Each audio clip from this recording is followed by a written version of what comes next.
Yang meminta rasuah, yang menerima rasuah, yang mendapat duit adalah adun-adun daripada kerajaan JRS. Tetapi yang difitnah adalah daripada pembangkang, pemimpin pembangkang, daripada warisan. Rakyat Sabah, kita sudah lihat dan menyaksikan kes rasuah ini bukan kes kecil. Ini adalah kes besar. Nombor 1 1MDB dan ini nombor 2. Sebab itu, kita harus bersama memerangi rasuah. Kerana rasuah boleh mengancam demokrasi, melumpuhkan ekonomi sesebuah negeri dan negara dan melunturkan keyakinan pelabur untuk datang melabur. Hatta hari ini, orang-orang Sabahan pun terkesan dengan amalan rasuah daripada pemimpin adun-adun JRS. Tetapi yang difitnah adalah pembangkang, adalah pemimpin warisan. Terbaru, mereka menularkan satu gambar yang mana dalam gambar tu ada hanya pemimpin warisan.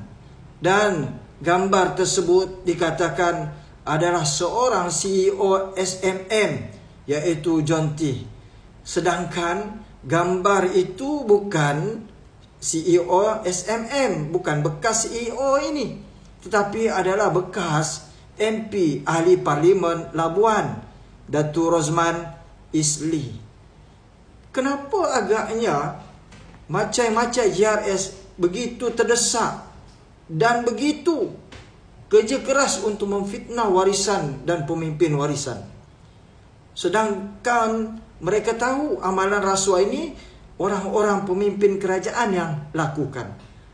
Dan mereka tahu gambar tersebut bukanlah gambar John Tee, tetapi gambar MP daripada Labuan.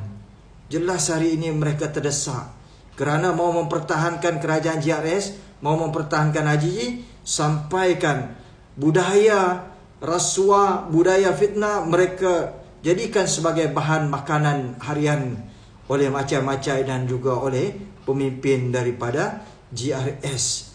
Tolaklah JRS ini, kaki rasuah, kaki fitnah. Tidak ada kerja lain. Di bulan Ramadan pun mereka lakukan fitnah dan pembohongan kepada rakyat Sabah.